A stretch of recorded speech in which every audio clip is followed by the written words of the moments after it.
علیکم ورحمۃ اللہ وبرکاتہ۔ الحمد للہ رب العالمین والصلاة والسلام على اشرف الانبیاء وخاتم المرسلین، اشہد ان لا الہ الا اللہ وحدہ لا شریک لہ واشہد ان محمدا عبدہ ورسولہ صلی اللہ علیہ وعلى آلہ وصحبہ وسلم، اما بعد فاعوذ باللہ السمیع العلیم من الشیطان الرجیم من ہمزہ ونفخہ ونفثہ، بسم اللہ الرحمن الرحیم۔ ومن آیاتہ ان خلق لکم من انفسکم ازواجا لتسكنوا إليها وجعل بينكم مودة ورحمة إن في ذلك لآيات لقوم يتفكرون۔ یہ بھی اس کی نشانیوں میں سے ہے کہ اس نے تمہاری خاطر تمہاری ہی جنس میں سے تمہارے لیے بیویاں پیدا کی تاکہ تم ان کے پاس راحت اور سکون حاصل کر سکو، اور اس نے تمہارے درمیان گہری محبت اور رحم دلی کا رشتہ بھی قائم کر دیا ہے۔ یقیناً اس میں بہت ساری نشانیاں ہیں ان لوگوں کے لیے جو غور و فکر کرتے ہیں۔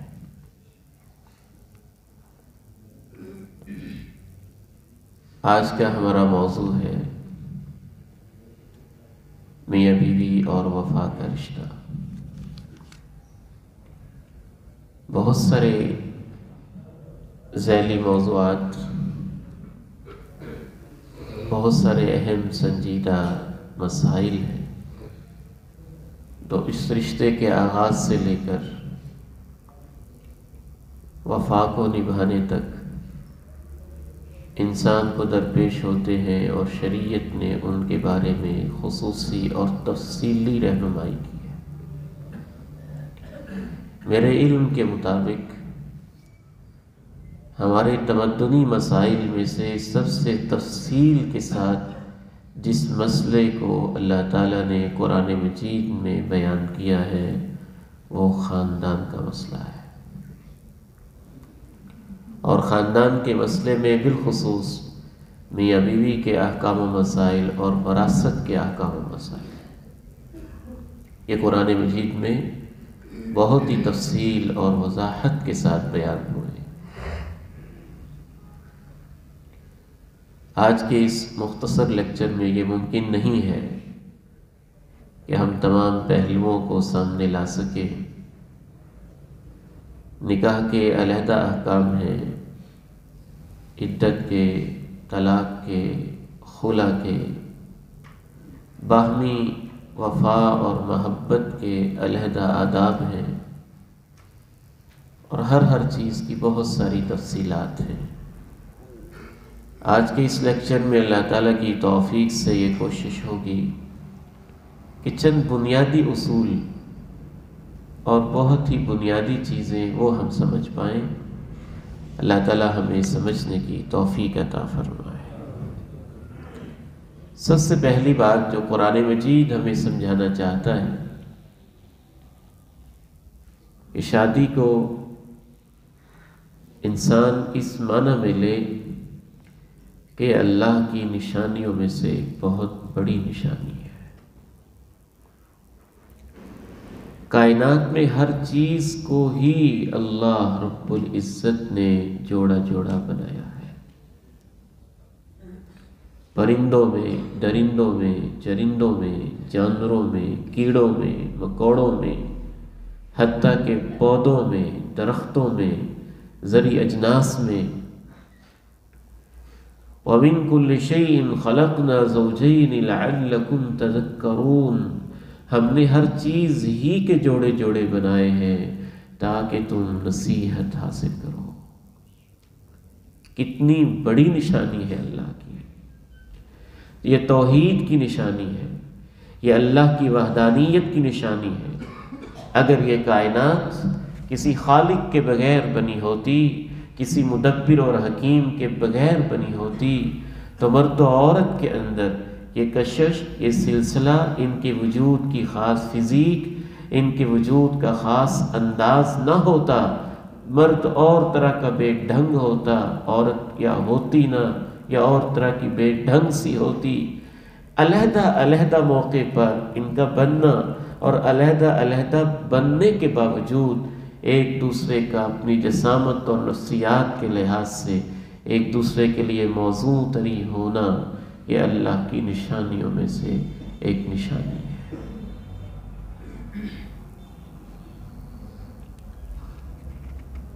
ایک اہم بات یہ بھی سمجھنے کی ہے، ہمارا دین اتنا خوبصورت اور عظیم دین ہے، باقی ادیان میں کہیں افراط ہے، کہیں تفریط ہے۔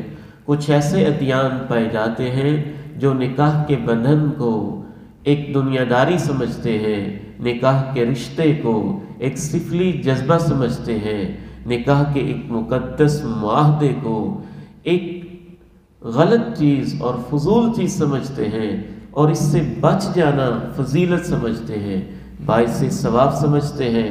کچھ ایسے بھی مذاہب دنیا کے اندر پائے جاتے ہیں جو نکاح کے لیے کسی قسم کی شرط اور قید کے قائل نہیں ہیں، اور وہ آزادانہ اختلاط کے قائل ہیں۔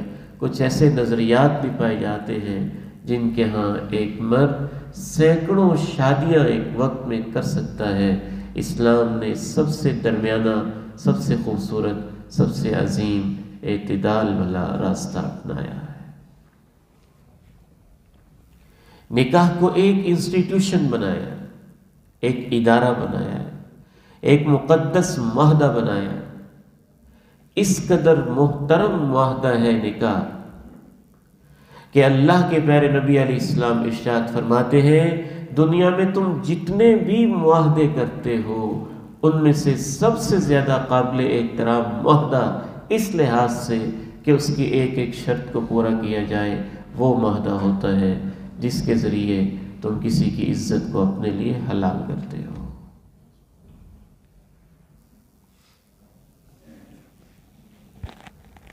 تمام انبیاء کرام یہ معاہدہ کرتے رہے اور اس رشتے کے اندر منسلک ہوتے رہے۔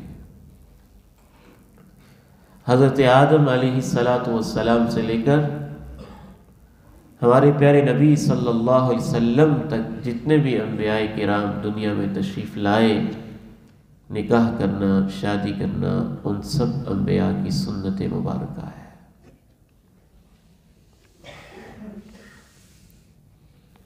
اور ہمارے دین میں صرف سنت ہی نہیں ہے، اسے بعض روایات میں نصف دین کہا گیا ہے، نصف ایمان کہا گیا ہے۔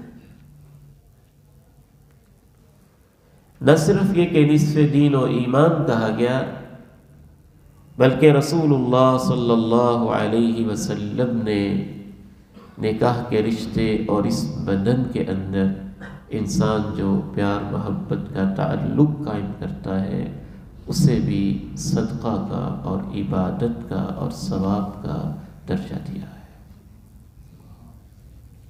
اور صحابہ کرام جو اس کے اوپر حیران ہوئے کہ اللہ کے پیارے نبی صلی اللہ علیہ وسلم اس میں آخر صدقے والی کون سی بات ہے؟ آپ نے فرمایا فی بضع احدکم صدقہ، جو تم اپنی اہلیہ کے ساتھ ازدواجی تعلق قائم کرتے ہو یہ صدقہ ہے۔ تو جب پوچھا گیا تو آپ نے ارشاد فرمایا اگر وہ یہی تعلق ناجائز قائم کرتا تو اسے گناہ ہوتا۔ جب ناجائز طریقے سے وہ یہ تعلق قائم کرتا تو اسے گناہ ہوتا، تو جائز طریقے سے تعلق قائم کرنے پر اللہ اس کو اجر بھی دیتا ہے۔ بلکہ ایک اور حدیث میں آپ علیہ السلام نے ارشاد فرمایا لَسْتَ تُنْفِقُ نَفَقَةً تَبْتَغِي بِهَا وَجْهَ اللَّهِ إِلَّا أُجِرْتَ بِهَا حَتَّى اللُّقْمَةَ تجعلها فی امرأتک، جو بھی تم خرچ کرتے ہو نیت یہ ہوتی ہے کہ اللہ راضی ہو جائے، اس پہ تمہیں اجر ملتا ہے، حتیٰ کہ روٹی کا وہ نوالا جو تم اپنے بیوی کے منہ میں پیار اور محبت سے رکھتے ہو، اس کا بھی اللہ تمہیں اجر دیتا ہے۔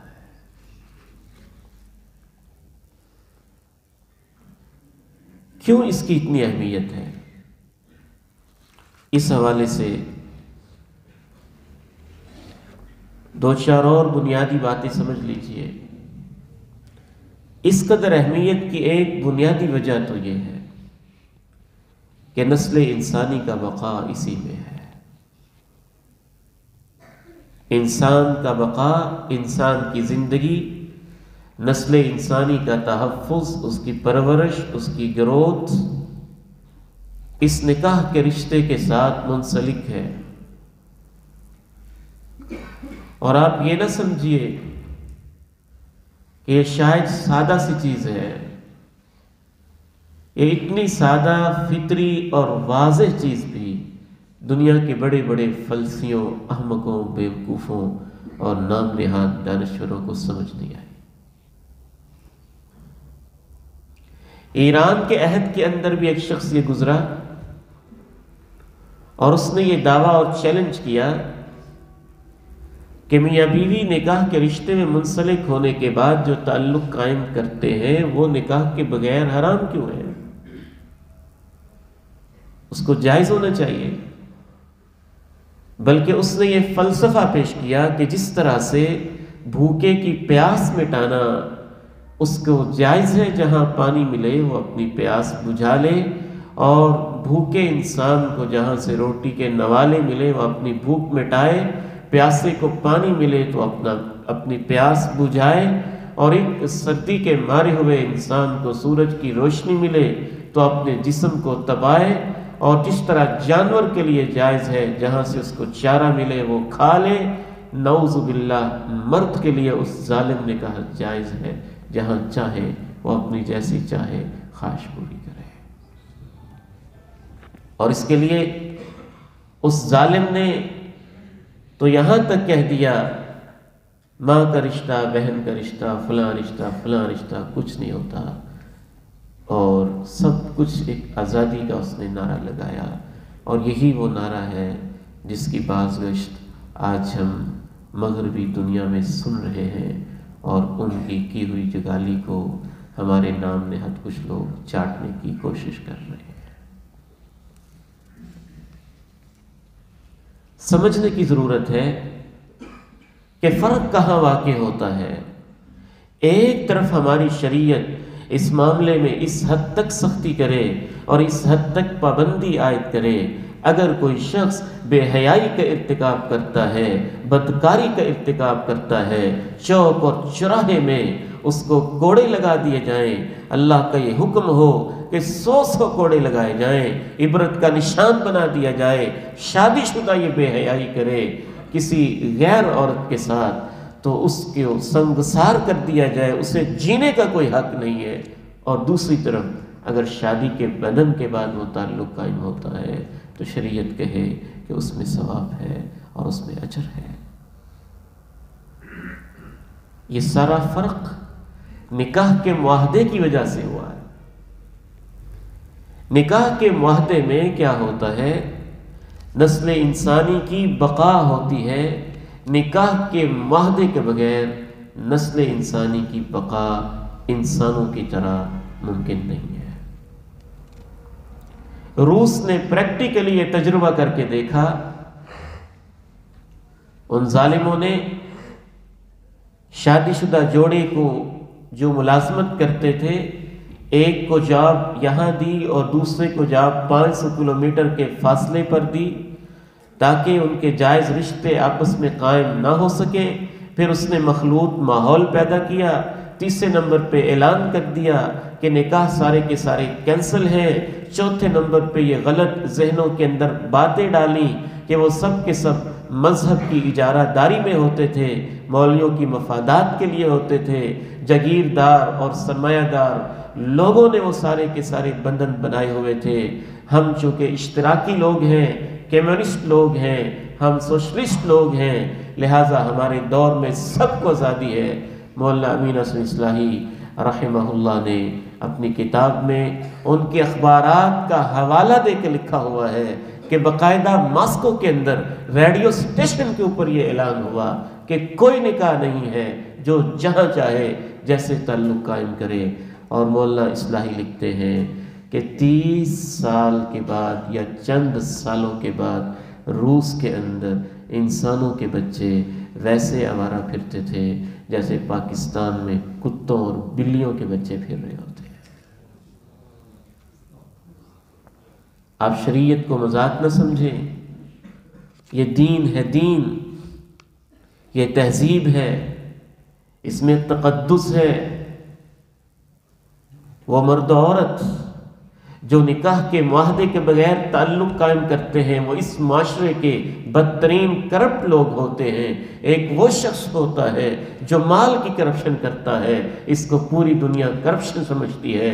شریعت اسلامیہ کے نزدیک اس سے بڑا خائن وہ ہوتا ہے جو انسانوں کی کرپشن، ان کی عزتوں کا کرپٹ ہوتا ہے، اور عزتوں کا اتنا بدترین کرپٹ انسان ہوتا ہے۔ جدید تہذیب اسے ذاتی معاملہ سمجھتی ہے، شریعت اسے تمدن کا معاملہ سمجھتی ہے، انسانوں کی بقا کا معاملہ سمجھتی ہے، نسل انسانی کی حفاظت کا معاملہ سمجھتی ہے۔ جس انسان کو یہ شعور نہیں ہے اس نے تو خیانت کا صحیح معنی ہی نہیں سمجھا ہے۔ یاد رکھیے گا، مال تو پھر بھی اس کا کوئی آلٹرنیٹ ہو سکتا ہے۔ وہ انسان جو ایک عورت کے ساتھ تعلق تو قائم کرنا چاہتا ہے لیکن کوئی ذمہ داری قبول نہیں کرنا چاہتا ہے، اس کی مثال اس چور سے بدتر ہے جو کسی کے پیسے تو چرانا چاہتا ہے لیکن اس کے لیے مزدوری اور محنت کرنے کے لیے تیار نہیں ہے۔ کوئی کانٹریکٹ نہیں کرنا چاہتا، کوئی معاہدہ نہیں کرنا چاہتا، بس ڈائریکٹ چوری کرنا چاہتا ہے، ڈاکہ ڈالنا چاہتا ہے۔ وہ بدترین جوڑا جو نکاح کے رشتے کے بغیر آپس میں نکاح والا تعلق قائم کرتا ہے، وہ اس معاشرے کا بدترین خائن ہوتا ہے۔ ان کو 20-25 سال تک ایک جوڑے نے پالا ہے اور اب وہ ظالم یہ چاہتے ہیں کہ آپس میں جانوروں اور کتوں اور بلیوں کی طرح اپنی ہوس تو پوری کریں لیکن کوئی ذمہ داری نہ اٹھائیں۔ نکاح میں کیا ہوتا ہے؟ زندگی بھر کا ساتھ نبھانے کی کوشش ہوتی ہے، وعدہ ہوتا ہے، ذمہ داریاں اٹھائی جاتی ہیں، اور یہ جو ایجاب و قبول ہوتا ہے وہ اس کا ایک سمبل ہوتا ہے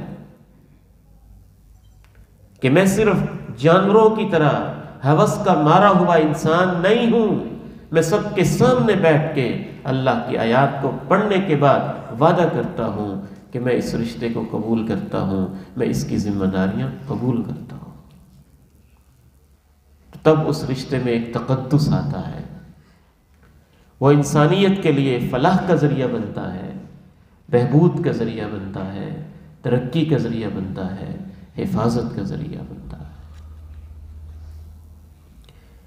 اسی لیے رسول اللہ صلی اللہ علیہ وسلم نے ارشاد فرمایا، یا معشر الشباب من استطاع منکم الباءة فلیتزوج فإنه اغض للبصر واحصن للفرج۔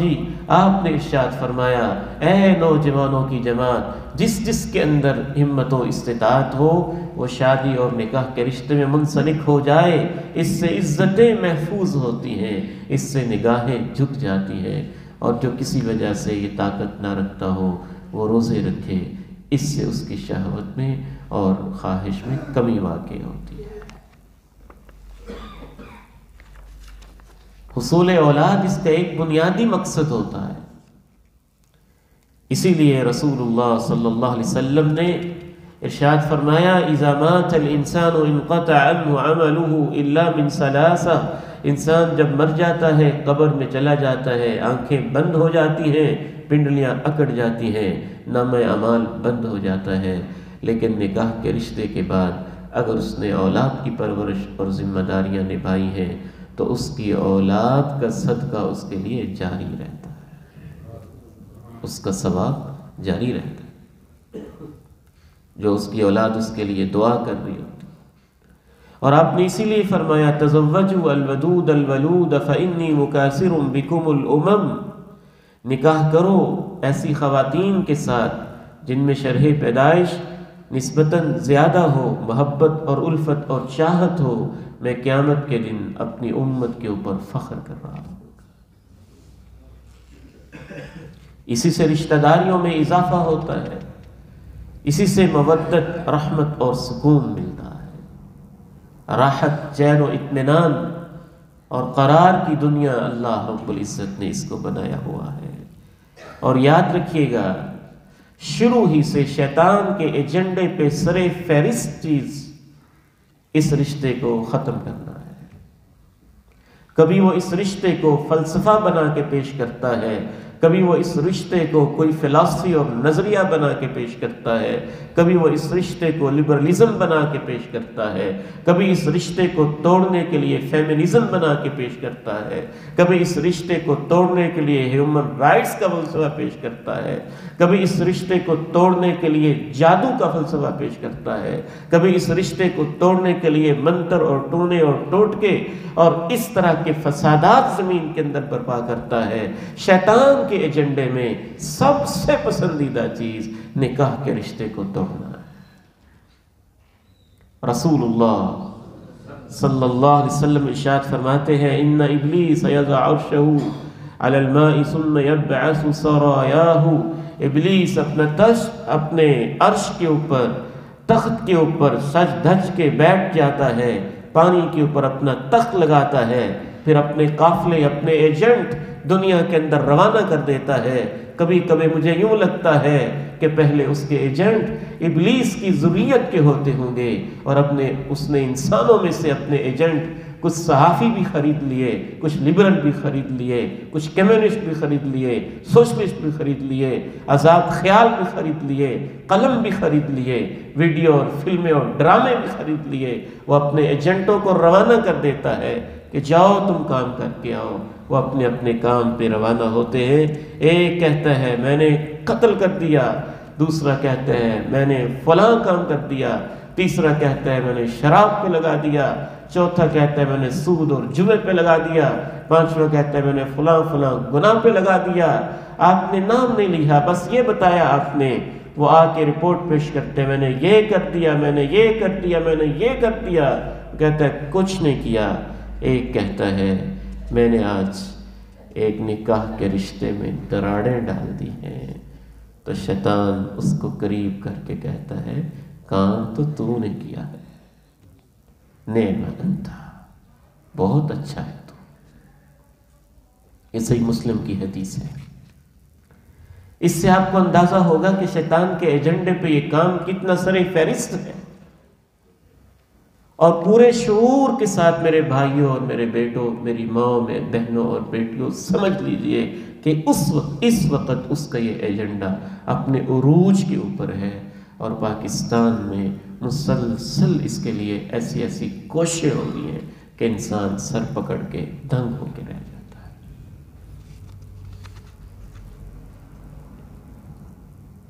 اس لیے اس رشتے کو سمجھنا، اس کی اہمیت اور نزاکت کو سمجھنا بہت ضروری ہے۔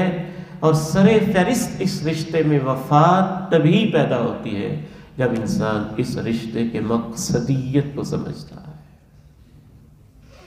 وہ یہ نہیں سمجھتا کہ میں ایک جانور کی میں نے صرف اپنی خواہش کی تکمیل کرنا چاہتا ہوں یا ہوس کی تکمیل کرنا چاہتا ہوں۔ وہ یہ سمجھتا ہے کہ نہیں، میں تو امت اسلامیہ کا ایک ممبر ہوں، ایک صالح خاندان کی بنیاد رکھنا چاہتا ہوں، اپنے لیے صدقہ جاریہ بنانا چاہتا ہوں، اپنی عزت کی حفاظت کرنا چاہتا ہوں، کسی کی عزت کا رکھوالا بننا چاہتا ہوں، ایک ذمہ دار زندگی کا آغاز کرنا چاہتا ہوں۔ جب وہ اس مقصد کے ساتھ نکاح شروع کرتا ہے تو وہی نکاح ہوتا ہے، اور اسی کو نکاح شریک کہا جاتا ہے، اور اسی مقصد کے لیے ہی نکاح کی تقریب ہوتی ہے، اسی مقصد کے لیے ہی گیدرنگ ہوتی ہے، اسی مقصد کے لیے ہی گواہ ہوتے ہیں، اسی مقصد کے لیے ہی اللہ کی آیات پڑھی جاتی ہیں، اسی مقصد کے لیے ہی اس سے کہلوایا جاتا ہے قبول ہے، قبول ہے، قبول ہے، یہ ذمہ داریاں قبول ہیں۔ ہم اس مقصد کو اور اس کی عظمت کو جب سمجھتے ہی نہیں تو پھر ہماری زندگی کا آغاز ایک شعوری طور پر نہیں ہوتا ہے۔ ایک رائٹر ہے، ان کا ایک پورا ڈپارٹمنٹ ہے، وہ شادی شدہ جوڑوں کی کاؤنسلنگ کرتے ہیں۔ کہتے ہیں 500 جوڑوں کا میں نے انٹرویو لیا، ایک دو نہیں، 500 جوڑوں کا، لاہور سے ان کا تعلق۔ کہتے ہیں 500 جوڑوں کا، اور یہ آج سے تقریباً کوئی 20 سال پہلے کی رپورٹ ہے میرے اندازے کے مطابق۔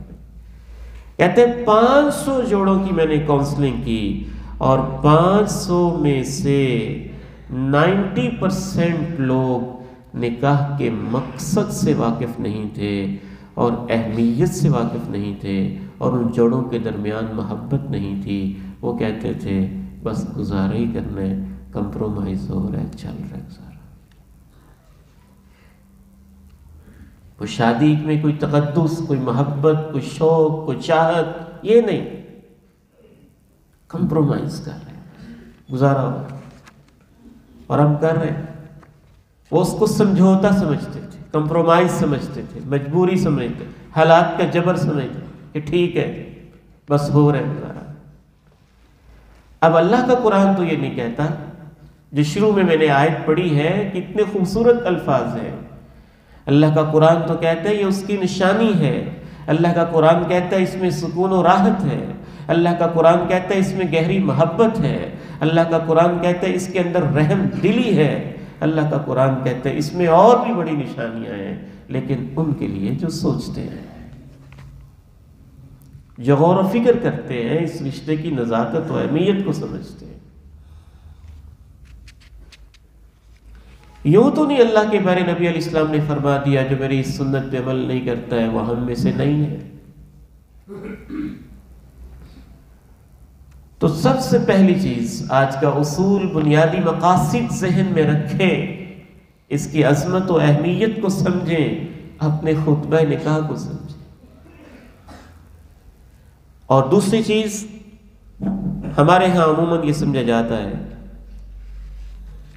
کہ یہ جو زندگی کا پہیہ چلانا ہے یہ عورت کی ذمہ داری ہے، اسی نے قربانیاں دینی ہیں، اسی نے سروسز پیش کرنی ہے، اسی نے خدمت کرنی ہے، اس کے اوپر ہی اکثر فرائض عائد ہوتے ہیں، جبکہ یہ نہیں، دونوں کے اوپر کچھ فرائض اور کچھ حقوق ہیں جو اللہ نے بیان کیا ہے۔ ایک تیسری بڑی عجیب غلط فہمی، شادی شدہ جوڑوں میں سے عموماً مرد کی خواہش ہوتی ہے کہ میں عورت کو بدل دوں،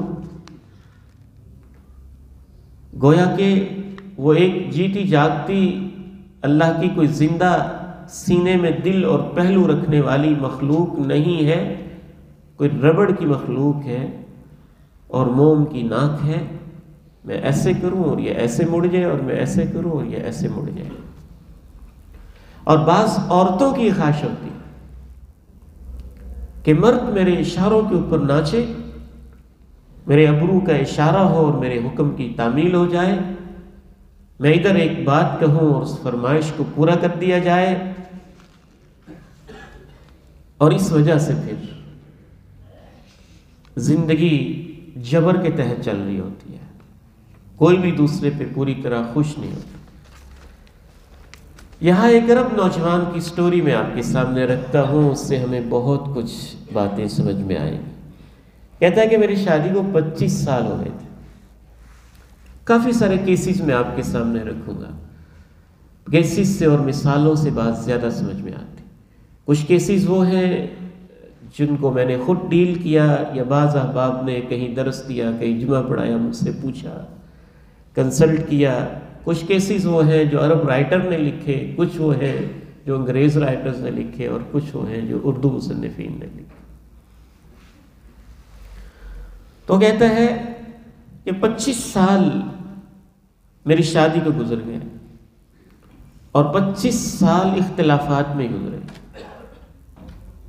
میں ایک ایک بات پہ اپنی بیوی کو ڈانٹتا تھا، اور میرے ذہن کے اندر یہ چیز ہوتی تھی کہ اگر میں اس کی غلطی کے اوپر اس کو ڈانٹوں گا نہیں اور یہ میری مرضی کے مطابق نہیں چلے گی تو یہ دوبارہ تو ایسی غلطی پھر کرے گی، پھر کرے گی، پھر کرے گی. تو لہٰذا ضروری سمجھتا تھا. وہ کہتا ہے کہ 25 سال تک میں جب بھی کوئی غلطی دیکھتا تو فوراً اس کو ڈانٹتا کہ خبردار، ایسے نہیں، ایسے کرنا ہے، ایسے نہیں، ایسے کرنا ہے، جیسے میں کہتا ہوں ایسے کرنا ہے. تو اس پہ وہ غصے ہو جاتی تھی اور ہماری آپس میں ان بنی رہتی تھی. کہتا ہے کہ 25 سال ہم نے ایسے گزارے، حتیٰ کہ معاملہ یہاں تک پہنچا کہ ایک دفعہ میری بیوی مجھے کہنے لگی کہ ہمیں لگتا ہے کہ ہمارے اوپر کسی نے جادو کیا ہوا ہے. 25 سال سے ہماری ان بن ختم ہونے کا نام نہیں لیتی ہے، یا کسی کی نظر لگ گئی ہے. کیا وجہ ہے؟ کہتے اس کے کہنے میں کرب ایسا تھا، دکھ ایسا تھا، درد ایسا تھا کہ میں نے بیٹھ کے غور کیا اور میں اللہ کی قرآن کی اس آیت پہ غور کرنے لگ گیا. ان اللہ لا یغیر ما بقوم حتی یغیروا ما بانفسہم. اللہ کسی کی حالت تب تک نہیں بدلتا ہے جب تک وہ اپنی حالت نہیں بدلتا ہے. تو میں نے اس سے کہا کہ بجائے اس کے کہ میں آپ کی اصلاح کروں، آپ مجھے بتائیں کہ میرے اندر کیا کمزوریاں ہیں، میری کن باتوں سے آپ کو تکلیف پہنچتی ہے، میں وہ کرنے کی کوشش نہیں کروں گا. جب اس نے مجھے بتائی کہ اس بات سے مجھے تکلیف ہوتی ہے، اس سے تکلیف ہوتی ہے، اس سے پریشانی ہوتی ہے، اس سے الجھن ہوتی ہے، میں نے پکا وعدہ کر لیا کہ میں آئندہ آپ کو ایسی کوئی تکلیف نہیں پہنچاؤں گا. تھوڑے عرصے کے بعد جب میں بدلا تو کہتا ہے کہ میری بیوی 1 سال کے اندر اندر ہی بدل چکی تھی. ہم اپنے آپ کو نہیں بدلتے، دوسرے کو بدلنے کی کوشش میں رہتے ہیں. اپنی غلطیاں ہم نہیں دیکھتے، دوسرے کی غلطیاں ٹھیک کرنے میں لگے رہتے ہیں. اور یہ تصور بھی مغرب نے دیا ہے کہ ہر شخص اپنا حق ڈھونڈتا رہتا ہے، اپنا فرض نہیں پہچانتا ہے. حالانکہ ہمیں دین اسی معنی میں یہ کہتا ہے کلکم راع وکلکم مسئول عن رعیتہ. تم سب سے اپنی ذمہ داریوں کے بارے میں سوال پوچھا جائے گا اللہ کی عدالت میں کہ تم نے اپنی ذمہ داریاں پوری کی تھیں یا نہیں. تو میں یہ سمجھتا ہوں کہ جب ہم اپنی ذمہ داریاں پوری کر رہے ہوں گے اور اس خوف کے ساتھ پورے کر رہے ہوں گے کہ اللہ نے ہم سے حساب لینا ہے اور کسی کا کوئی خوف نہیں ہوگا، صرف اللہ کی ذات کا خوف ہوگا. اور خطبہ نکاح کے اندر یہی آیتیں پڑھی جاتی ہیں اتقوا اللہ الذی تساءلون بہ والارحام. اللہ سے ڈر کے زندگی گزارنا اور رشتوں کو توڑنے سے ڈرتے رہنا. ان اللہ کان علیکم رقیبا. اللہ تمہاری نگرانی کر رہا ہے. تو اس کا انشاءاللہ ایک فائدہ تو یہ ہوگا کہ ہمارا شریک حیات یا لائف پارٹنر سمجھے گا کہ یہ میرے معاملے میں اتنا حساس، اتنا سینسیٹیو، اتنا ڈیوٹیفل، اتنا ذمہ دار ہے، تو میں اس کا خیال کیوں نہ کروں. اور دوسرے اللہ مہربان ہو جائے گا کہ میرا بندہ اپنے فرائض کو اتنے پورے کر رہا ہے تو میں اس کے لیے آسانیاں پیدا کیوں نہ کروں.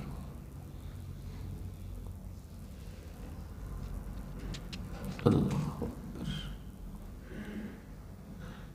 ایک چوتھی بڑی غلط فہمی جو ہمارے معاشرے کے اندر اس حوالے سے عجیب و غریب پائی جاتی ہے کہ ہمارے ہاں تو شادی شروع ہی غلط طریقے سے ہوتی ہے، رشتے کا انتخاب بھی غلط معیار پہ ہوتا ہے، انگیجمنٹ بھی غلط طریقے سے ہوتی ہے، شادی کی تقریب بھی عجیب و غریب طریقے سے ہوتی ہے، اور اس پورے شادی کے اندر دل جڑنے کے امکانات کم ہوتے جاتے ہیں اور ایک دوسرے کے اوپر فخر دکھانے اور پیسہ دکھانے اور دولت دکھانے اور روب جمانے کے انداز زیادہ نظر آ رہے ہوتے ہیں. اور ہم سمجھتے ہیں کہ شاید جتنا ہمارا روب زیادہ پڑے گا اتنی زندگی زیادہ اچھی گزرے گی. عجیب کیفیت ہوتی ہے ہماری. اور اس میں ہم اس حد تک لاپرواہ ہو جاتے ہیں اللہ کے حکموں سے اللہ اور اللہ کے رسول کی باتوں سے مجھے ایمانداری کے ساتھ آپ اپنے دل پہ دستک رکھ کے بتائیے گا کہ ہمارے معاشرے میں جس شخص کی عمر 50-60 سال ہو چکی ہے، کیا وہ بھی جانتا ہے کہ بنیادی طور پہ نکاح کس چیز کا نام ہے؟ اللہ نہ کرے طلاق دینی ہی پڑ جائے تو اس کا طریقہ کیا ہوتا ہے؟ حق مہر کے احکام کیا ہوتے ہیں؟ خطبہ نکاح میں کیا ہوتا ہے؟ ایجاب و قبول کیا ہوتا ہے؟ بلکہ معاملہ یہاں تک ہے کہ ایک مصنف نے اپنی چشمدید گواہی دیتے ہوئے واقعہ لکھا ہے کہ لاہور کے ایک بڑے مالدار آدمی، اس نے اپنی بیٹی کی شادی کرنی تھی اور 1 سال اس نے پلاننگ کی، بہت مالدار بندہ تھا، پیسہ جمع کیا، پلاننگ کی کہ دھوم دھام سے شادی کریں گے، پتہ چل جائے کسی سیٹ کی بیٹی کی شادی ہو رہی ہے۔ برتن اس نے اسپیشل بنوائے اور برتنوں کے اندر شادی کی تقریب کے حوالے سے خاص اس نے پینٹنگز اور لکھائی بھی کروائی۔ ہر باراتی کے گلے میں اس نے 1000 روپے کا اس دور کے اندر ہار ڈالا اور اس نے بڑے دھوم دھام کے ساتھ، لڑکے والوں نے اپنی دھوم دھام کے ساتھ، وہ رخصتی ہو گئی، لڑکی کو لے گئے اور جب گھر پہنچے تو باتوں ہی باتوں میں کچھ لوگوں نے پوچھا کہ اس لڑکی کا حق مہر کیا تھا، تو کہنے لگا کہ خطبہ نکاح پڑھنا تمہیں یاد ہی نہیں رہا۔ یہ ہم اہمیت دیتے ہیں اپنے نکاح کو، اپنے خطبے کو، ایجاب و قبول کو، ذمہ داریوں کو۔ اللہ کے گھر میں بیٹھ کے کہہ دیتے ہیں قبول ہے، اور یہ بھی نہیں سوچتے کہ میں کیا قبول کر رہا ہوں۔ ذمہ داریاں کس کو قبول کر رہے ہیں؟ اس عورت کو کہ جنت کی حور کو؟ اس عورت کو جو کمزوریوں کا مرکب ہے، جس کے اندر کمزوریاں ہوں گی، جس کی جیسی شکل ہے، جیسا اس کا فہم ہے، جیسا اس کا مزاج ہے، جیسا اس کا اخلاق ہے، آپ کہتے ہیں قبول ہے۔ آپ یہ تو نہیں کہتے شرط کے ساتھ قبول ہے کہ نہیں پہلے وہ چینج ہو جائے، تو جیسی ہے قبول ہے۔ قبول ہونے کا مطلب یہ ہوتا ہے، قبول ہونے کا مطلب یہ ہوتا ہے کہ وہ جس کیفیت میں ہے قبول ہے۔ ہمارے دوست ہیں پروفیسر عبدالرزاق ساجد صاحب، کہنے لگے میں نوجوانوں کے پاس بیٹھا تو میں نے ایک نوجوان سے پوچھا کہ آپ اپنی بیویوں کے اندر، اپنی بیوی میں کیا خوبی دیکھنا چاہتے ہیں؟ اس نے 2 صفوں کی 100 نمبر کی ایک فہرست بنا دی، 1 2 3 4، قد ایسا ہو، شکل ایسی ہو، خاندان ایسا ہو، جسامت ایسی ہو، رنگ ایسا ہو، اخلاق ایسا ہو، بول ایسا ہو، مٹھاس ایسی ہو، کام ایسے ہو، روٹی ایسے پکائے، سالن ایسے ہو، صفائی ایسے کرے، بھائی ایسے ہو، اس کی ماں ایسی ہو، میرے ساس ایسا ہو، میرے سسر ایسا۔ 100 کے قریب اس نے ایک فہرست دی تھی۔ تو ہمارے بڑے پیارے دوست ہیں، وہ بڑے ذہین ہیں، تو پروفیسر عبدالرزاق ساجد حافظ اللہ بتانے لگے کہ میں نے اس نوجوان سے کہا بیٹا یہ جو تو نے 100 چیزوں کی فہرست بنائی ہے نا، اس میں سے صرف 40 مجھے اپنے اندر دکھا دیں تو میں آپ کو ایسی عورت ڈھونڈ دیتا ہوں۔ اس میں سے مجھے 40 اپنے اندر دکھا دیں۔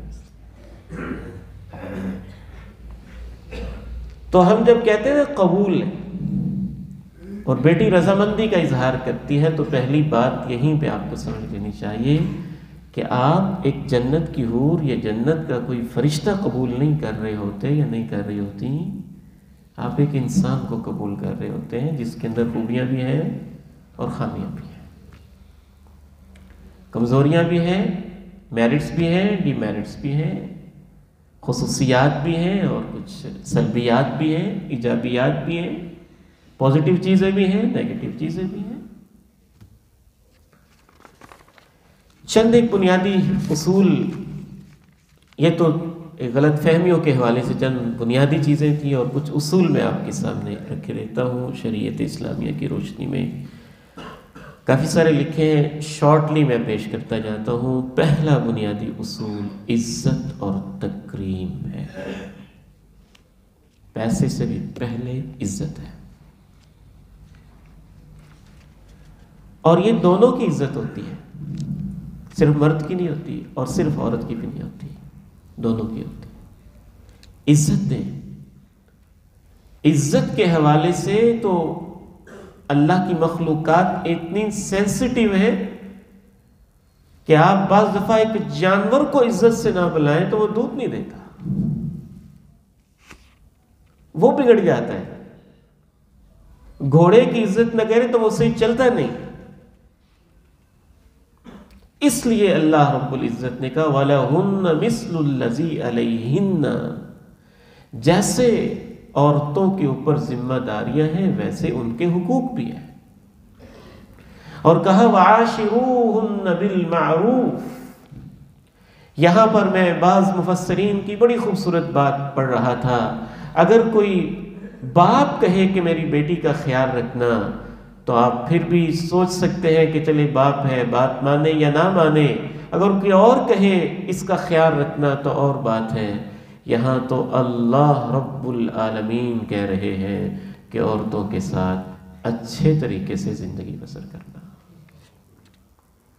اور اللہ کے نبی کہہ رہے ہیں اور جاتے جاتے بھی کہہ رہے ہیں النساء وما ملکت ایمانکم، عورتوں کا خیال رکھنا، مزدوروں کا، غلاموں کا خیال رکھنا. تو یہ ہمارا غلط تصور ہے کہ ساری عزت مرد ہی کی ہوتی ہے. عورت کی بھی رسپیکٹ، اس کی عزت ہے. وہ کیسے عزت ہے؟ سب سے پہلی چیز اس کو بلانے میں عزت ہو. میں ایک جگہ بیٹھا ہوا تھا، کافی پرانی بات ہے اور بعض باتیں یاد بڑی رہ جاتی ہیں. وہاں وہ کلا کافی تعداد میں بیٹھے ہوئے جو بڑی اونچی اونچی باتیں کر رہے تھے. تو آپس میں ڈسکس کر رہے تھے کہ میرا خیال ہے کہ 25 سال پہلے کی بات ہوگی لیکن مجھے ابھی تک نہیں بھولی، میری شادی سے بھی پہلے کی شاید. تو آپس میں باتیں کر رہے تھے کہ یار آپ اپنی بیوی کو کیسے بلاتے ہیں؟ تو کوئی کہہ رہا تھا میں اس کو کہتا ہوں گورنمنٹ، کوئی کہتا تھا میں اس کو کہتا ہوں تھانے دار، کوئی کہتا تھا میں اس کو کہتا ہوں چڑیل. کوئی عجیب و غریب الفاظ بول رہے. دیکھیں وہ کسی کی بیٹی ہے، اس کے سینے میں ایک دل ہے، وہ بھی آپ سے عزت کی توقع رکھتی ہے. اللہ کے پیارے نبی علیہ السلام سے اس کائنات میں بڑا کوئی نہیں ہو سکتا. اور پوری زندگی جس انداز سے اللہ کے نبی نے ہماری ماؤں کو بلایا ہے وہ ہمارے لیے مثال ہے. سیدہ عائشہ صدیقہ رضی اللہ تعالی عنہا کو آپ بلاتے تو بڑے پیارے آپ نے نام رکھے ہوتے. کبھی آپ عائشہ کہہ کے بلاتے، کبھی عائشہ کی بجائے کہتے عائش، اور کبھی اللہ کے پیارے نبی علیہ السلام کہتے حمیرہ. حمیرہ کا معنی ہوتا ہے بہت خوبصورت. یہ آپ کے بلانے کے انداز تھے. عائشہ ہمارے لیے تو رول ماڈل وہی ہے. اور یہی ہماری غلط فہمی ہے کہ ہم نے صرف نماز کے مسائل میں تو لڑتے جھگڑتے رہتے ہیں کہ اللہ کے نبی کیسے ہاتھ باندھتے تھے، کیسے رفع الدین کرتے تھے. کرنی چاہیے ان کی تحقیق بھی، اور جب معاملات اور اخلاق میں آتے ہیں تو ہم بھول ہی جاتے ہیں کہ اللہ کے پیارے نبی کیسے کرتے تھے. پھر ہم کہتے ہیں میرے ابو ایسے کرتا تو میرا دادا ایسے کرتا تھا. تو اللہ کے پیارے نبی علیہ السلام ہی ہمارے لیے سب کچھ ہے. آپ کے بلانے کا انداز ہی پرفیکٹ ہے. عائشہ، کبھی عائش، کبھی حمیرہ. عزت کے اندر یہ چیز بھی شامل ہے کہ اسی طرح سے عورت بھی اپنے مرد کو، اپنے خاوند کو عزت کے ساتھ بلائے اور زیادہ عزت کے ساتھ بلائے، کیونکہ اللہ نے اس کو ایک درجہ فضیلت زیادہ دیا ہوا ہے. میں اپنی بہنوں کو اور بیٹیوں کو ریکمینڈ کرنا چاہوں گا کہ اگر آپ اندازہ کرنا چاہیں کہ آپ اپنے خاوند کو عزت دیتی ہیں کہ نہیں، تو اس کو میں ایک مثال سے سمجھاتا ہوں. ایک اسکول ٹیچر ہے، اگر اس کو تحصیل آفیسر بلا لے، اگر اس کو ڈسٹرکٹ ایجوکیشن آفیسر بلا لے، تو اس کے سامنے کیسے بیٹھتی ہے، کیسے بات کرتی ہے، کیسے سر نگاہیں جھکی ہوئی رسپیکٹ کرتی ہے. اللہ کے پیارے نبی علیہ السلام نے تو کہا ہے اگر میں کسی کو کہتا کسی کو سجدہ کرے تو میں عورتوں کو کہتا کہ اپنے خاوندوں کو سجدہ کرے. تو آپ اس کو عزت کے ساتھ بلائیں.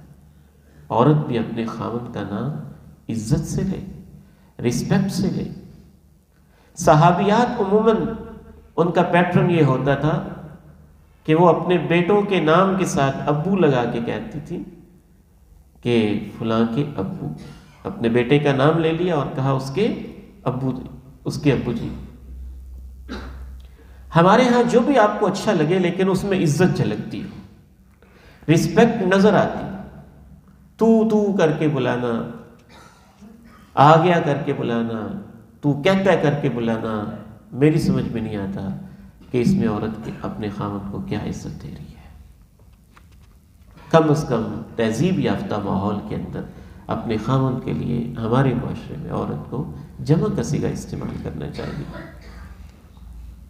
آپ کے بیٹے کا نام فرض کیجئے خالد ہے، تو آپ کے خالد کے ابو آئے تھے، خالد کے ابو کہہ رہے تھے، ایسے کہہ لیں، ان کا نام لے لیں، ساتھ صاحب لگا لیں. آپ کہہ رہے ہیں، آپ کہتے ہیں، تسی کیا سی، تسی آ کیسی. عزت نظر تو ہے نا کہ آپ عزت دے رہے ہیں. تو یہ سب سے پہلی اور بنیادی چیز ہے، عزت کے ساتھ پکارنا، عزت کے ساتھ بلانا. اور نمبر 2 ہے صرف اس عورت ہی کی عزت نہیں اور صرف اس مرد ہی کی عزت نہیں ہے، عورت اپنے خاوند کے رشتہ داروں کی بھی عزت کرے اور خاوند اپنی بیوی کے رشتہ داروں کی بھی عزت کرے. اس کے ماں باپ ہیں تو اس کے بھی ماں باپ ہیں، اس کے بہن بھائی ہیں تو اس کے بھی بہن بھائی ہیں. وہ اس کے دل میں بستے ہیں تو وہ بھی اس کے دل میں بستے ہیں. اس لیے نبی علیہ الصلاۃ والسلام کا اس حوالے سے اسوہ کامل ہمیں یہ پیش کرتا ہے کہ سیدہ خدیجہ رضی اللہ تعالی عنہا جب اللہ کو پیاری ہو گئی، آپ کی وفات کے بعد کافی عرصے کے بعد ان کی بہن سیدہ حالہ تشریف لائی. ان کی آواز سے پہچان کر ہی اللہ کے پیارے نبی علیہ السلام نے سیدہ حالہ کو بہت پروٹوکول دیا. حتیٰ کہ ایک بوڑھی عورت آئی، رشتہ دار، اس کی حقیقی ماں تو دور کی بات ہے، ایک اجنبی بوڑھی عورت آ گئی. اللہ کے پیارے نبی علیہ السلام نے بہت پروٹوکول دیا. کیسے ہیں آپ، کیا حال ہے آپ کا، خیریت سے ہیں آپ، کیسے آپ ہماری بات، کیسے آپ کا گزارا ہو رہا ہے. ماں جی عائشہ نے پوچھا اس بوڑھی عورت کو آپ نے بہت پروٹوکول دیا ہے. آپ نے فرمایا خدیجہ کی زندگی ہی سے اس کا ہمارے گھر میں آنا جانا ہے.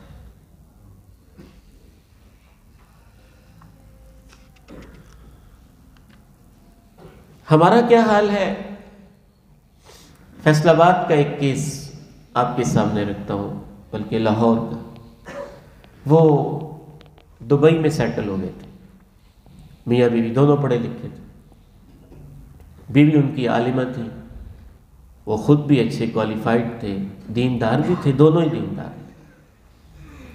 تو ایک عالم کے پاس ان کا کیس آیا اور ان کی بیوی نے ایک چھوٹی سی پرچی بھیجی کہ میرا خاوند کے لیے آپ دعا کریں، مجھے کچھ پریشانی ہے، اللہ میرے گھر میں آسانی فرمائے.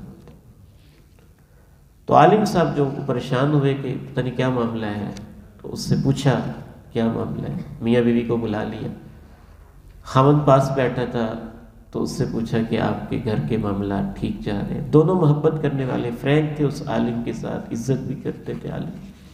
تو عالم صاحب نے جب پوچھا تو خاوند نے کہا ہمارا بڑا اچھا گزارا ہو رہا ہے، بڑے پرسکون ہے، بڑی اچھی نیک بیوی اللہ نے دی ہے، کبھی انہوں نے کوئی شکوہ نہیں کیا، میں بھی اس پہ بڑا خوش ہوں، بڑی نیک عورت ہے.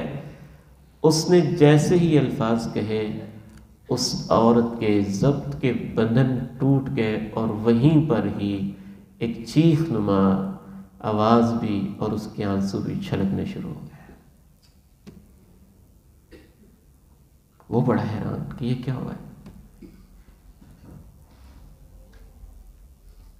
تو وہ عالم دین جو تھے، اچھے نباز تھے، نفسیات کے ماہر تھے، جانتے تھے معاملات کو، ایک دفعہ تو ان کو بھیج دیا، اور پھر عورت کو بلا کے پوچھا کہ معاملہ کیا ہے؟ آپ کا خاوند کہتا ہے خوش ہے، راضی ہے، کوئی مسئلہ نہیں ہے، آپ کی تعریف بھی کرتا ہے، اور آپ بھی گھر میں آباد ہیں، دونوں صاحب علم بھی۔ تو اس عورت نے بڑی پریشان کن صورتحال بتائی، کہتے کہ عورت کہتی کہ میں انڈیا سے ہوں، میرا خاوند بھی انڈیا سے ہے، ہم وہاں سے یہاں سیٹل ہو گئے ہیں دبئی میں، اور دبئی میں آئے ہوئے ہمیں 4 سال ہو چکے ہیں، اور 4 سالوں میں میرے خاوند کی طرف سے مجھے نہ گھر جانے کی اجازت ہے اور نہ گھر فون پر بات کرنے کی اجازت ہے۔ میں تو اپنا فرض سمجھتے ہوئے ان کی خدمت کرتی ہوں، یہ میرے سامنے بیٹھ کے اپنی امی کو کال کرتے ہیں نا جب، اور میرے سامنے بیٹھ کے جب اپنے ابو کو کال کرتے ہیں، اور سال میں 2 3 دفعہ اللہ نے ان کو وسیع کاروبار دیا ہے، ٹکٹ کروا کے واپس اپنے والدین سے مل کے آتے ہیں، تو آپ نہیں جانتے کہ میرے دل کے اوپر کیا گزرتی ہے۔ یہ کہتے ہیں خوش ہے۔ میں تو ایک اللہ سے ڈرتے ہوئے اپنا فرض ادا کر رہی ہوں اور اپنی ذمہ داریاں نبھا رہی ہوں۔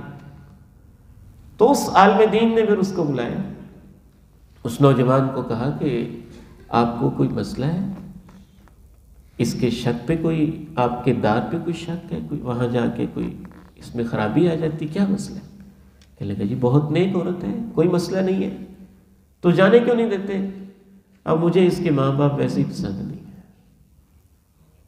مجھے اس کے ماں باپ ویسے ہی پسند نہیں۔ تو اس عالم دین نے اس کو پابند کیا کہ اگر آپ واقعتاً شریعت پہ عمل کرنے والے ہیں تو آپ میرے ساتھ وعدہ کریں گے کہ جیسے آپ کو جانے کا حق ہے، اس کو بھی دبئی سے اپنے وطن میں جانے کا حق ہے، اور آپ کے حالات بھی اجازت دیتے ہیں، آپ اگر ایک دفعہ جائیں گے تو یہ بھی ایک دفعہ جائیں گے۔ ان ایک عورت تھی، کہنے لگی ایک دفعہ نہیں، میری یہ کوئی شرط نہیں ہے، مجھے تو یہ مہینے بعد فون پر بات کرنے کی بھی اجازت دے دے تو میں اس پر ہی خوش ہوں۔ بعض دفعہ ہم دوسروں کے والدین کے ساتھ یہ سلوک کر رہے ہوتے ہیں۔ ایک عورت کا کیس سن لیں۔ عورت تھی تو میاں بیوی کی آپس میں بڑی اچھی بنتی تھی، لیکن اس عورت کی اپنی ساس کے ساتھ نہیں بنتی، اور یہ تو ہر گھر کا مسئلہ ہے، اکثر گھروں کا مسئلہ ہے۔ تو ساس کے ساتھ نہیں بنتی، تو اس کا خاوند اس کے پاس بیٹھا اور کہنے لگا کہ آپ میری ماں سے کیوں اتنا ڈسٹرب رہتی ہے؟ آپ کی ماں ایسے کرتی ہے، آپ کی ماں ایسے کرتی ہے، آپ کی ماں ایسے کرتی ہے، آپ کی ماں یہ کرتی ہے، آپ کی ماں وہ کرتی ہے، اور یہ نکتہ چینیاں کرتی ہے، وہ ایسے عیب نکالتی ہے، ایسے نقص نکالتی ہے۔ اس نے کہا کہ میرے اندر بھی کوئی خامی آپ کو نظر آئی، میری طرف سے کمی کوتاہی ہو، میں اخراجات میں دیتا ہوں، آپ کی عزت میں کرتا ہوں، آپ کی رسپیکٹ میں کرتا ہوں، آپ کے والدین کی رسپیکٹ میں کرتا ہوں؟ کہتی نہیں، آپ تو بہت اچھے ہیں، آپ جیسا خاوند شاید کسی کو دنیا میں نہیں ملا ہوگا، میں آپ پر بہت خوش ہوں، بہت راضی ہوں، میرا آپ بہت خیال رکھتے ہیں، میری ضروریات کا خیال رکھتے ہیں۔ کہا اچھا مجھے اتنا تو بتائیں کہ کیا میری ماں کے اندر کوئی خوبی بھی آپ کو نظر آئی ہے؟ کہتی کوئی خوبی نظر نہیں آئی۔ کہنے لگی کیا اس کی اتنی خوبی بھی آپ کو یاد نہیں ہے کہ اس نے میرے جیسے خاوند، جس کے بارے میں تو تسلیم کر رہی ہے کہ مجھ سے اچھا دنیا میں کوئی نہیں ہے، پال پوس کے تیرے حوالے کر دیا ہے، کیا اس کی یہ خوبی بھی کافی نہیں ہے؟ میری تربیت میری ماں نے کی ہے نا، اتنا اگر میں کیئرنگ ہوں تو اپنی ماں کی وجہ سے ہوں، اسی نے تو یہ تربیت کی ہے۔ تو پھر جا کے اس کی عقل کچھ ٹھکانے ہوئی اور اس کو سمجھ آئی کہ اس پہلو پر بھی ہمیں سوچنا چاہیے۔ دوسرا بنیادی اصول ہے اپنے گھر کے اندر میاں بیوی دونوں کو پروقار اور صاف ستھرا رہنا چاہیے.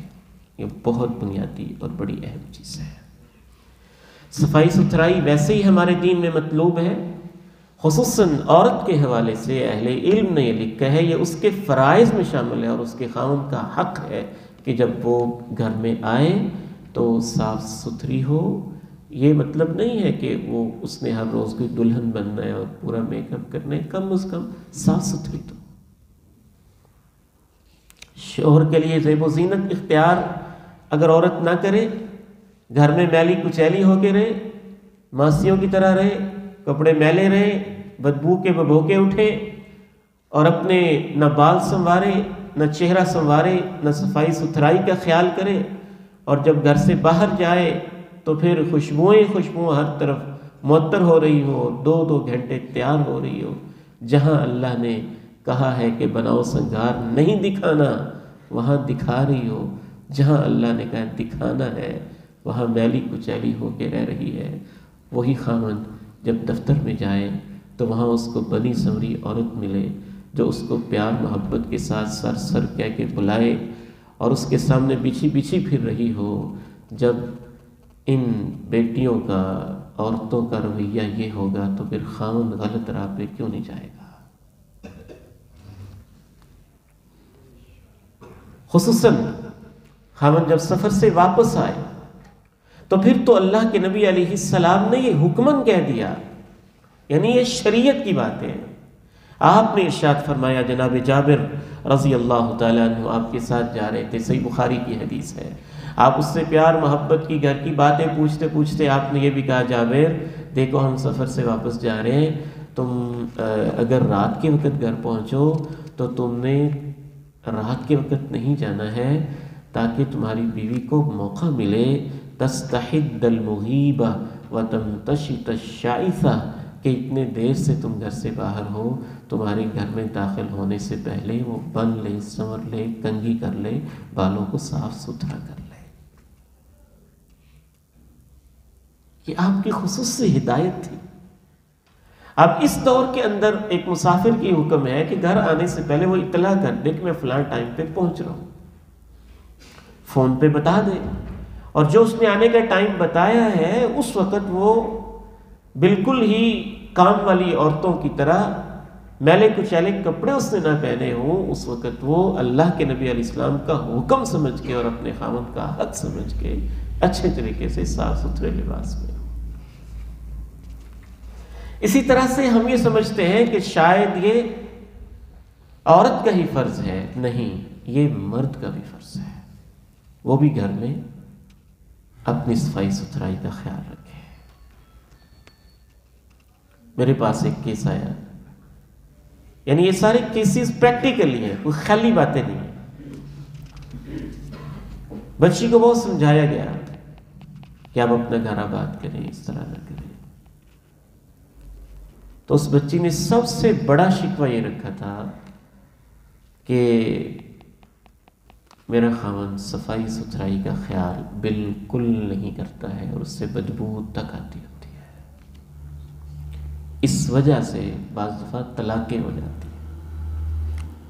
ماں جی عائشہ صدیقہ رضی اللہ تعالی عنہا سے پوچھا گیا کہ اللہ کے پیارے نبی علیہ الصلوۃ والسلام جب گھر میں تشریف لاتے تھے تو سب سے پہلا کام کیا ہوتا تھا؟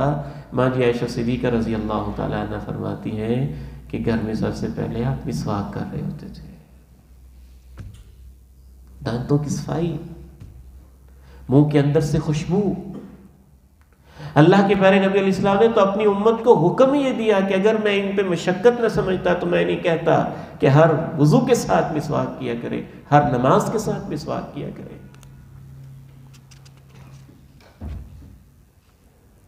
باقاعدہ میں ایک ایسے کیس سے واقف ہوں جہاں طلاق کی بنیادی وجہ یہ بنی تھی کہ عورت اپنے دانت صاف نہیں کرتی تھی اور اس کے منہ سے بدبو آتی تھی، اور مرد کے لیے یہ چیز قابل برداشت نہیں تھی. تو ایک دوسرے کیس میں عورت کے لیے یہ چیز قابل برداشت نہیں تھی. تو صفائی ستھرائی تو ویسے بھی ہمارے ایمان کا حصہ ہے. تیسری چیز جو اللہ تعالیٰ نے فطری ضروریات رکھی ہیں، ان فطری ضروریات کی تکمیل کرنا ایک مرد جو عورت سے توقع رکھتا ہے، عورت جو مرد سے توقع رکھتا ہے، یہ بھی میاں بیوی کی زندگی کا ایک بنیادی اور اہم حصہ ہوتا ہے۔ اس لیے رسول اللہ صلی اللہ علیہ وسلم نے ارشاد فرمایا، جب ہماری نیت اپنی عزت کو محفوظ رکھنا ہو، جب ہماری نیت اپنی نگاہوں کو نیچے کرنا ہو، جب ہماری نیت صالح خاندان کی بنیاد ہو، تو اس تعلق کے اندر بھی اللہ تعالیٰ نے ایک اجر رکھا ہوتا ہے۔ رسول اللہ صلی اللہ علیہ وسلم نے ارشاد فرمایا، اگر مرد یہ فطری ضروریات پوری نہیں کرتا ہے تو وہ بھی اللہ کے ہاں گناہگار ہوتا ہے۔ اگر اس کو کوئی میڈیکل پرابلم ہے تو اسے اپنا ٹریٹمنٹ لینا چاہیے۔ اگر عورت یہ فطری ضروریات پوری نہیں کرتی ہے تو اس پر بھی اللہ کی ناراضگی اس حد تک ہوتی ہے کہ اللہ کے پیارے نبی علیہ السلام نے صحیح بخاری کی حدیث میں ارشاد فرمایا، اذا دعا الرجل امرأة الى فراشه، جب کوئی خاوند اپنی بیوی کو بستر پہ بلائے اور وہ انکار کر دے اور وہ اس کے اوپر ناراض ہو جائے اور رات ان کی اسی طرح ہی گزر جائے، تو فرشتے ان پر صبح تک لعنت کرتے رہتے ہیں۔ یہ صحیح بخاری کی حدیث ہے۔ ہاں اگر کوئی شرعی مجبوری ہے، کوئی تکلیف ہے، کوئی بیماری ہے، کوئی مسئلہ ہے، کوئی غم کا مسئلہ ہے، فوتگی ہو گئی ہے، تو پھر ایک دوسرے کے احساسات کا اس معاملے میں خیال رکھنا چاہیے۔ اس حوالے سے اور بہت ساری پیچیدہ باتیں ہیں جن کو بزرگوں سے، بڑوں سے سیکھنے کی ضرورت ہے، اور بہت سارے معاملات میں گھر کے اجڑنے کی ایک بنیادی وجہ یہ بھی ہوتی ہے فطری ضرورت کو پورا نہ کرنا یا صحیح طریقے سے پورا نہ کرنا، جیسا کہ کسی بھی خاتون کی یا مرد کی ایک فطری ضرورت ہوتی ہے۔ چوتھی چیز شریعت اسلامیہ سمجھ میں آتی ہے اور عام جو نفسیات کے ماہرین بتاتے ہیں وہ ہے ایک دوسرے کی حوصلہ افزائی کرنا، اور حوصلہ افزائی میں سر فہرست بات یہ آتی ہے کہ مرد اپنی عورت کی تعریف کرے، الحمدللہ آپ نیک ہیں، صالحہ ہیں، اللہ نے آپ کو حسن دیا ہے، جمال دیا ہے، خاندان اچھا ہے، تعریف کریں۔ تعریف باقاعدہ یہ الفاظ اور اس سے ملتے جلتے الفاظ اور محبت کا اظہار، یہ اللہ کے پیارے نبی علیہ الصلاۃ والسلام کی سنت ہے، سنت۔ ماں جی عائشہ صدیقہ رضی اللہ تعالی عنہا ارشاد فرماتی ہیں کہ اللہ کے پیارے نبی علیہ الصلاۃ والسلام جب بھی خدیجہ کا نام آ جاتا تھا نا تو اس کی تعریف کرتے کرتے تھکتے ہی نہیں تھے۔ وہ ایسی اور وہ ایسی اور وہ ایسی تھی اور وہ ایسی تھی اور وہ ایسی۔ صحابی کہتے ہیں، صحیح بخاری کی حدیث ہے کہ ہم غزوے پہ روانہ ہو رہے تھے، نبی علیہ السلام نے ہمیں روانہ کیا، جناب عبداللہ ابن عمرو ابن عاص رضی اللہ تعالی عنہما بیان کرتے ہیں، تو میں نے نبی علیہ السلام سے پوچھ لیا، اے اللہ کے پیارے نبی، آپ کو سب سے زیادہ محبت کس سے ہے؟ آپ نے کہا عائشہ سے ہے۔ بعض مرد محبت کے اظہار کو یا عورت کی تعریف کرنے کو کمزوری سمجھتے ہیں یا کمزوری کی علامت سمجھتے ہیں۔ میرے بھائیوں، میرے بزرگوں، میرے بیٹوں، مجھے یہ کہنے کی اجازت دے دیں کہ یہ باتیں سیکھنے کی ہیں۔ بعض لوگ کہتے ہیں کہ آپ یہ باتیں نہ کیا کریں، کیوں بتاتے ہیں؟ حدیث میں آئی اس لیے بتاتے ہیں، ہم تو ان کو سنت سمجھ کے بتاتے ہیں۔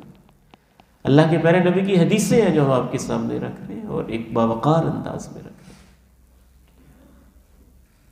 شرم تو ان کو آنی چاہیے جو فیس بک پہ ہر ایک کو آئی لو یو کہہ رہے ہیں۔ کمزور تو وہ لوگ ہیں جو واٹس ایپ کے گروپوں کے اوپر ہر ایک کی عزت کے پیچھے ہاتھ دھو کے پڑے ہوئے ہیں۔ ذلیل اور کمینہ صفت تو وہ ہوتے ہیں جو موبائل کالوں کے اوپر غلط تعلق بنا رہے ہوتے ہیں، اور ظالم تو وہ ہوتے ہیں جو اسکول کالج کی بچیوں کی طرف غلط نگاہوں سے دیکھتے ہیں۔ جس رشتے کو اللہ نے حلال، پاکیزہ اور طیب قرار دیا ہے، وہاں اس کی تعریف کرنا اور محبت کا اظہار کرنا کمزوری نہیں ہے، حق شناسی ہے، محبت کا ذریعہ ہے، رشتے کے دوام کا ذریعہ ہے۔ جب آپ کسی بھی چیز کی تعریف کرنے کے لیے تیار نہیں ہوتے، ہمارے ایک دوست نے ہمیں بتایا کہ ایک گھر ہم کھانا کھانے گئے تو باقاعدہ، یعنی پریکٹیکلی ساری مثالیں میں آپ کے سامنے رکھ رہا ہوں۔ ہم نے کھانے کے بعد کہا کہ ماشاءاللہ خالہ جی آپ نے بہت اچھا کھانا بنایا، بہت مزیدار تھا، بہت ٹیسٹی کھانا تھا، بہت اچھا بنا ہوا تھا، آپ کے ہاتھ میں اللہ نے بڑا ذائقہ رکھا، اللہ آپ کو جزائے خیر دے۔ تو جیسے ہی ہم نے یہ الفاظ کہے تو خالہ جی رونے لگ گئی، ان کی آنکھوں میں آنسو آ گئے، کہنے لگے آپ پہلے شخص ہیں جنہوں نے میرے کھانے کی تعریف کی ہے، اس گھر میں 40 سال سے کھانا پکا رہی ہوں اور سارے نقص ہی نکالتے ہیں۔ یہ کیسی حوصلہ افزائی ہے، یہ کیسی اپریشیشن ہے کہ ہر وقت انسان تنقید ہی کرتا رہے، کیڑے نکالتا رہے۔ اسی طرح سے جو اچھی عادات آپ کو نظر آتی ہیں ان کی آپ تعریف کریں اور کھل کے تعریف کریں۔ اپنی اہلیہ سے کہیں کہ آپ جب فلاں کام کرتی ہیں تو مجھے اچھا لگتا ہے، آپ فلاں کام کرتی مجھے بہت اچھا لگتا ہے، آپ فلاں کام کرتی مجھے بہت اچھا لگتا ہے۔ یہ تو اپنے بیٹوں اور اپنے بھائیوں کو بھی بتانا چاہیے، کوئی اچھا کام کریں تو اس کو اپریشیٹ کرنا چاہیے۔ ایک آدمی بڑے حوصلے والا تھا، اللہ کے پیارے نبی نے کہا تمہارے اندر 2 خوبیاں ہیں، اللہ کو ان سے بڑا پیار ہے، الحلم والانا۔ ایک خوبی یہ ہے کہ آپ میں تحمل ہے، دوسری خوبی یہ ہے آپ میں ٹھہراؤ ہے۔ حضرت حسان بن ثابت رضی اللہ تعالیٰ عنہ نے جب شاعری کی تو اللہ کے پیارے نبی علیہ السلام نے کہا حسان تم شعر پڑھتے جاؤ، تمہارے شعر اتنے پیارے ہیں کہ جبریل امین بھی تمہارے ساتھ ہے۔ اس کو حوصلہ افزائی کہتے ہیں، وہ کرنی چاہیے۔ ایک ہوتا ہے لالچ کے لیے کسی کی تعریف کرنا، اپنے مفاد کے لیے تعریف کرنا، ایم پی اے کے لیے تعریف کے کلابے میں لاتے جانا اور ایم این اے کی منہ پہ تعریف کرتے جانا کہ مجھے اس سے لالچ ہے، مجھے اس سے غرض ہے، اور چیئرمین کے آگے بچتے جانا، اس سے تو ہم بڑا واقف ہے ماشاءاللہ، حالانکہ اس سے تو اللہ کے نبی نے روکا ہے، اور جہاں تعریف کرنی ہے وہاں کرتے نہیں ہیں۔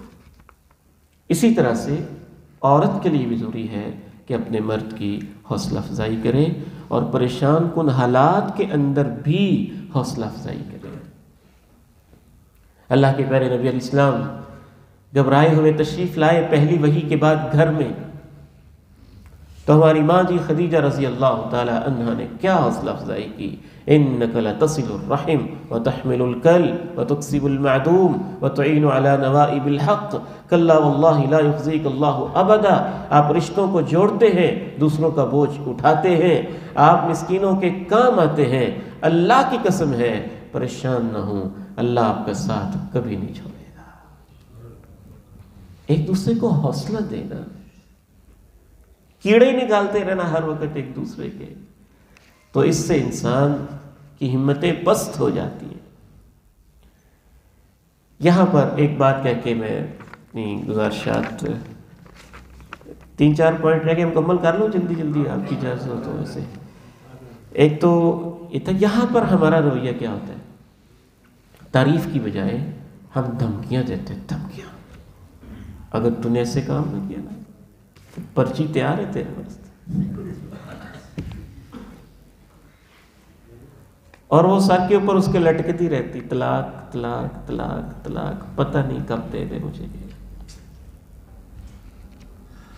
اور ایک بزرگ نے اپنا تجربہ لکھا ہے، تجربہ باقاعدہ، بعض دفعہ عورتوں کے غلط راہ پر چلنے کی وجہ طلاق کی دھمکی ہوتی ہے۔ عورت یہ سمجھتی ہے کہ میرا خاوند کسی بھی وقت مجھے فارغ کر سکتا ہے، تو کسی سے تعلق بنا کے رکھتی ہے کہ جب یہ فارغ کرے تو چلے میں آگے چلی جاؤں گی۔ آپ اس کو سمجھتے ہیں مردانگی ہے، اور شاید یہ اصلاح کا طریقہ ہے، یہ تو کوئی اصلاح کا طریقہ نہیں ہے کہ ہر وقت جب بھی بات آئے آپ طلاق کی دھمکی دیں، طلاق کی دھمکی دیں، طلاق کی دھمکی دیں، یا پھر دوسری مردوں کی دھمکی ہوتی میں دوسری شادی کروا لوں گا۔ تو کوئی بات نہیں، آپ کے لیے کروانا جائز ہے، لیکن اس بیچاری کا ہر وقت خون چوستے رہنا کہ میں کروا لوں گا، یہ کام تو نہ کرے۔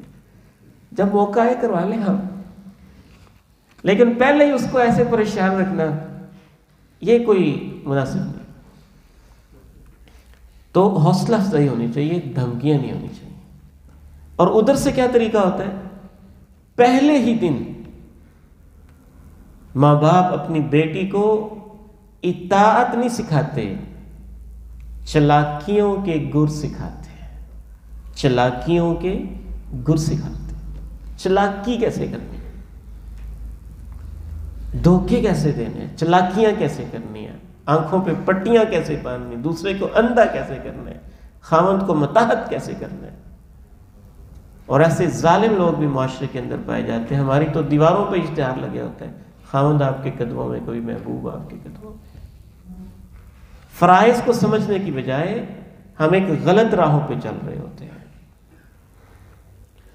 اور اس معاملے میں ایک بڑی ہی اہم بات میں اس دن بھی کچھ نوجوان بیٹوں کو سمجھا رہا تھا اور دوبارہ سمجھانا چاہوں گا، وہ ہے اپنی زندگی کو شک سے پاک کریں، عورت بھی اور مرد بھی۔ افسوسناک رویہ ہے پہلے دن مرد کا اپنی آنے والی بیوی اور کسی کی بیٹی سے یہ سوال ہوتا ہے کہ مجھ سے پہلے تیرا تعلق کس کس کے ساتھ رہا ہے۔ اور عورت کا جب یہ سوال ہو پہلے ہی دن کہ تیرا تعلق کس کس کے ساتھ رہا ہے، تو آپ کیا سمجھتے ہیں کہ بعد کی زندگی اعتماد والی گزرے گی؟ کیسا فضول سوال ہے، احمقانہ سوال ہے۔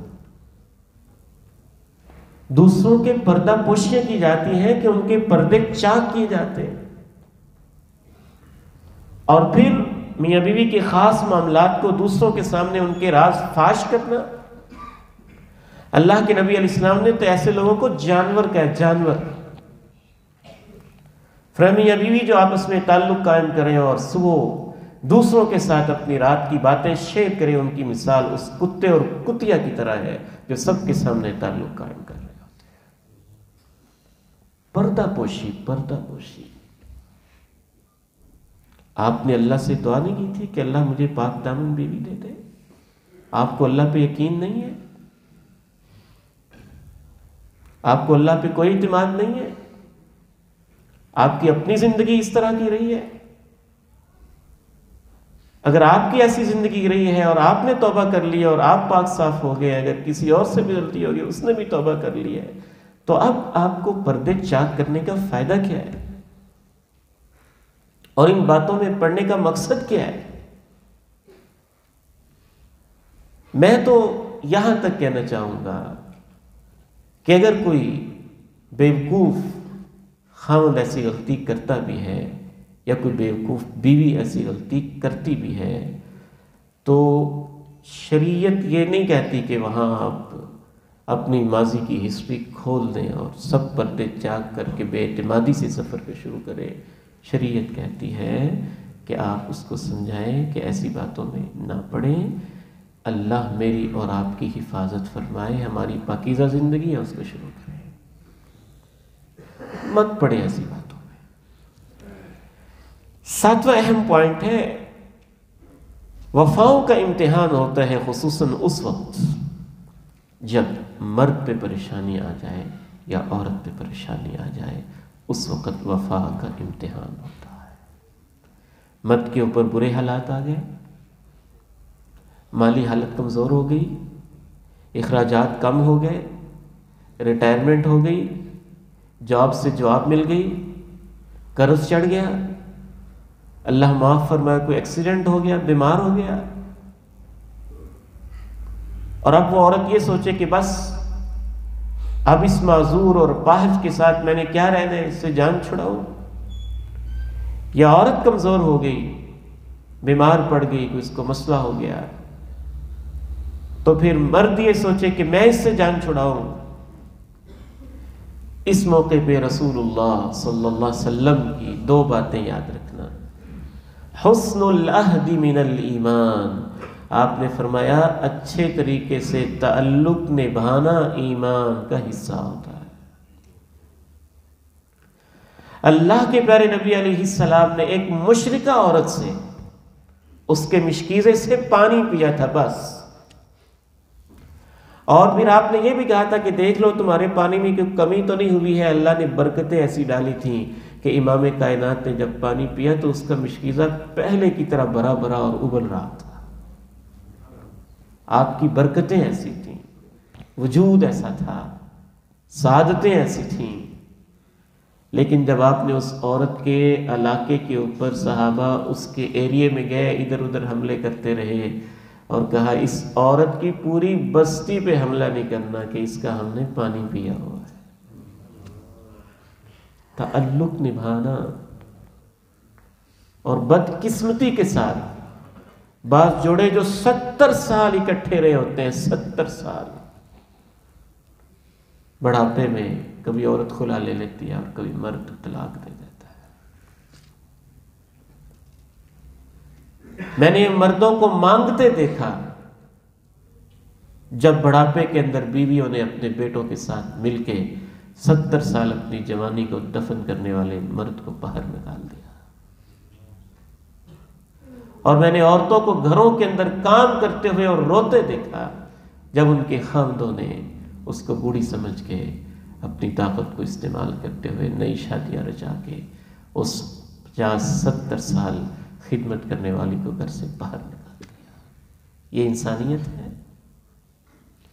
یہ کیسی بد اخلاقیاں ہیں؟ اور اس کے پیچھے بھی عموماً وجہ سابقہ زندگی کے اکثر معاملات ہوتے ہیں۔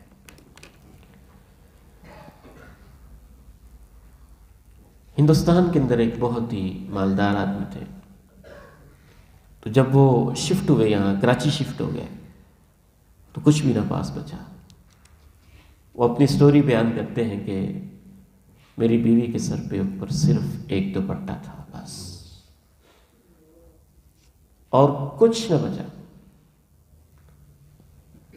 اور میری بیوی جب ہم اکٹھے بیٹھ کے کھانا کھاتے تو مجھے حوصلہ دیتے ہوئے کہتی، اللہ کے بندے آپ خود ہی تو کہتے ہوتے تھے اللہ نے آپ کو بڑا سخی بنایا تھا، ایک دفعہ آپ کے ایک ملازم نے 2 لاکھ روپے آپ کے غبن کیے تھے، آپ نے اس کو معاف بھی کی اور اس کو ملازم بھی رکھ لیا تھا، آپ کہتے تھے ہاتھوں کی میل ہی ہے نا، گھبرانا نہیں ہے، ہاتھوں کی میل تھی وہاں اتر گئی ہے، جس اللہ نے وہاں دیا تھا ہمیں یہاں اور دے دے گا۔ کہتے مجھے اتنا حوصلہ دیتی تھی، اتنا حوصلہ دیتی تھی کہ اسی نے مجھے مشورہ دیا کہ اب آپ ایسے کریں کہ اپنے بھائی سے قرض لے کے نا ایک ٹرک لے لیں۔ جب گھر کے اندر سے حوصلے مل رہے تھے، کہتے میرا حوصلہ بھی بڑھا، میں نے ہمت کی، اپنی ہمت بندھائی اور بھائی سے قرض لے کے ایک ٹرک خریدا، اپنا کاروبار شروع کیا، اور 5 سال کے بعد میرے پاس 100 ٹرک تھے۔ حوصلہ تھے۔ وہ بیمار ہو گئی تو آپ نے کہا اب تو کسی کام کی نہیں رہی ہے، حوصلہ دیں، اللہ آپ کو شفا دے گا، آپ نے اس گھر کی بڑی خدمت کی ہے، ہم ہیں نا آپ کا خیال رکھنے والے۔ آپ کس نبی کے امتی ہیں جو وفاؤں کے پیکر ہیں، جو مشرکہ عورت کا پانی کا ایک گھونٹ پی کے اس کو نہیں بلاتے، اور آپ 50-70 سال کی خدمتوں پہ پانی پھیر دیتے۔ آپ کی بیٹی کے ساتھ بھی تو ایسے ہو سکتا ہے نا، تو آپ کا بیٹا بھی تو بیمار ہو سکتا ہے۔ غلطیاں ایک دوسرے سے برداشت کرنا سیکھیں، یہ 8واں اصول بھی ذہن میں رکھیں۔ اگر کبھی کوئی کمی کوتاہی ہو گئی ہے تو اس کو برداشت کریں۔ اللہ نے میاں بیوی کے تعلق میں خصوصاً کہا ہے وَإِن تَعْفُوا وَتَصْفَحُوا وَتَغْفِرُوا، اگر تم معاف کرو، درگزر کر دو، پردے ڈال دو، تو اللہ بھی پھر سب کچھ معاف کر دے گا اور رحم کر دے گا۔ زندگی میں جمود نہ آنے دیں، یکسانیت نہ ہو، اس میں ورائٹی لاتے رہیں۔ سیر و تفریح پہ کبھی پکنک ہو جائے، کبھی آؤٹنگ ہو جائے۔ اللہ کے نبی علیہ الصلوۃ والسلام ازواج مطہرات کو سفر پہ ساتھ لے جاتے تھے، اور اللہ کے پیارے نبی علیہ السلام نے ہماری ماں جی عائشہ کے ساتھ ایک دفعہ دوڑ بھی لگائی تھی۔ ایک دفعہ دوڑ لگائی تو حضرت عائشہ دبلی پتلی تھی، وہ آگے نکل گئی، اور پھر جب دوبارہ دوڑ لگائی تو حضرت عائشہ کا جسم نسبتاً کچھ اس میں وزن زیادہ ہو گیا تھا، تو حضرت عائشہ پیچھے رہ گئی اور اللہ کے پیارے نبی آگے نکل گئے۔ تو اللہ کے پیارے نبی علیہ السلام نے فرمایا دل کا بھی دل کا عائشہ، تم جیت گئی تھی نا، اب میں جیت گیا ہوں۔ یہ محبت ہے، یہ اخلاق ہے، یہ آپ کا اسوہ ہے۔ ہمارے سارے اخلاق اپنے گاہکوں کے لیے بس، کسٹمرز کے لیے، یا اپنے ووٹرز کے لیے، یا سپورٹرز کے لیے، یا اپنے ڈیرے والے لوگوں کے لیے۔ سب سے بہترین انسان وہ ہے جس کا اپنے گھر میں اخلاق اچھا ہوتا ہے۔ کمی کوتاہی ہے تو اس پہ آپ معافی مانگ لیں۔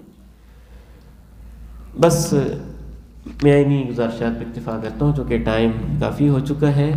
کچھ معاملات انشاءاللہ ہم کل کے پروگرام میں ڈسکس کر لیں گے۔ کل کا ہمارا آخری الوداعی دن ہے، جو گھروں کے اندر بعض ناچاکیاں یا اختلافات ہو جاتے ہیں، اس کے اوپر کچھ ڈسکشن اور اس کا کیا حل ہے اور صلح محبت کا کیا انداز ہے۔ اللہ تعالیٰ آپ سب بھائیوں کا بیٹھنا، ہماری حاضری اپنے ہاں قبول فرما لے۔ سبحانک اللہم و بحمدک، اشہد ان لا الہ الا انت، استغفرک و اتوب الیک۔